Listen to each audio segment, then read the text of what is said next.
Hello guys, welcome to my channel. आज हम देखेंगे how to delete Google business profile on Google map.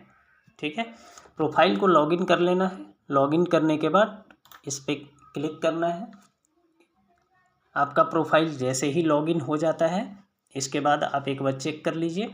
ठीक है, इसके बाद कि कौन सा प्रोफाइल को आपको डिलीट करना है, permanently delete Google my business को कैसे करेंगे, स्टेप बाय स्टेप देखेंगे। गूगल बिजनेस प्रोफाइल सेटिंग में जाएंगे। यहाँ पे थर्ड ऑप्शन है रिमूव बिजनेस प्रोफाइल। ठीक है, इस पर क्लिक करेंगे और ये 3 स्टेप दिया हुआ है, क्लोज करना है या फिर परमानेंट डिलीट करना है।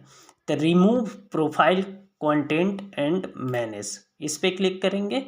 यहाँ पे ये if you remove all content and manager, तो यहाँ पे जो भी आपका फ़ोटो है, पोस्ट है, वीडियो है, कवर फोटो है, लोगो है, ऐड कैंपेन है, गूगल ऐड कैंपेन भी डिलीट हो जाएगा।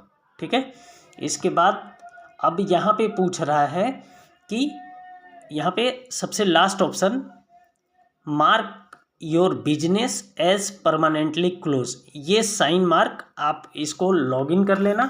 इस पर टैप करके क्लिक कर लेना ये ग्रीन बटन से, और इसके बाद आपको यहाँ पे कंटिन्यू जैसे ही प्रेस करेंगे, इसके बाद आपसे यूज़र नेम पासवर्ड मांगेगा, मतलब मेल आईडी और पासवर्ड मांगेगा। ये बिजनेस मेरा परमानेंटली क्लोज नहीं करना है, इसलिए मैं नेक्स्ट स्टेप पे नहीं जाता हूँ। इसको आप ज़रूर लॉगिन कर लेना। इसको लॉगिन करने के बाद कंटिन्यू पे क्लिक करोगे तो मेल आईडी और पासवर्ड मांगेगा। इसके बाद आपका बिजनेस 100% परमानेंटली डिलीट हो जाएगा। Thank you.